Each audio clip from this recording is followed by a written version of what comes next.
Je suis Jane McCavock, chercheur indépendant, commissaire scientifique de l'exposition Jean Daret, peintre du roi en Provence.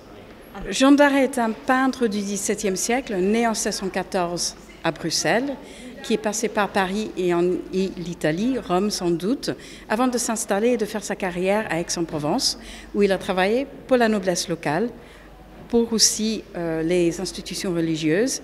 Il a fait des tableaux religieux, des tableaux mythologiques, des portraits, tout type de genre, et aussi et surtout des grands décors pour les propriétaires d'hôtels particuliers et pour des grandes chapelles. On ne sait pas exactement pourquoi il est venu s'installer à Aix-en-Provence, peut-être par des liens qu'il a pu faire, des contacts qu'il a pu avoir à Paris ou à Rome avant de s'installer à Aix. On sait qu'il est resté parce qu'il s'est marié dans la ville.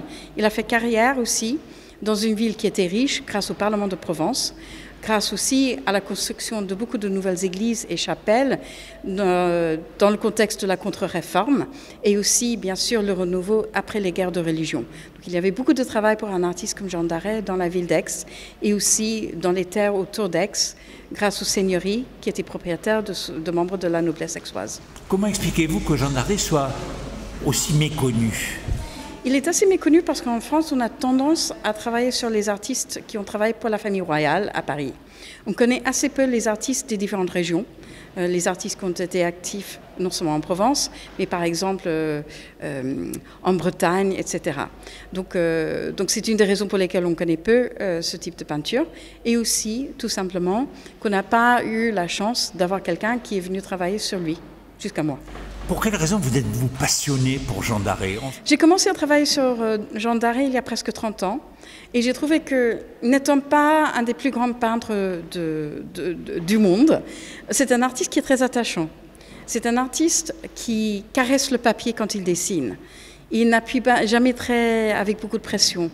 C'est un artiste aussi avec qui il faut passer du temps. Il faut passer du temps à regarder ses compositions, les compositions où il doit se conformer aux exigences des commanditaires.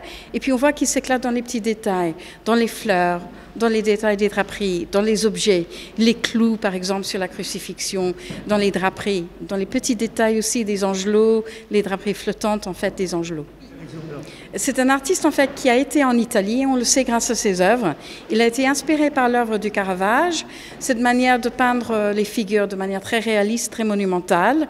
On retrouve aussi les pieds sales de certains saints, qui est un élément qu'on a associé avec le Caravage, et ces jeux de clair-obscur qui sont très très forts, qui viennent aussi du caravagisme.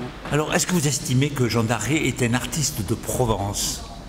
Alors, la question artiste de Provence est très compliquée. On peut dire que c'était un artiste de Provence parce qu'il a vécu en Provence, il a travaillé en Provence, et aussi il a travaillé pour les Provençaux. Donc son style et sa manière plaisaient aux Provençaux. Comment est-ce qu'on peut définir la peinture de Provence ? C'est une question presque impossible à répondre.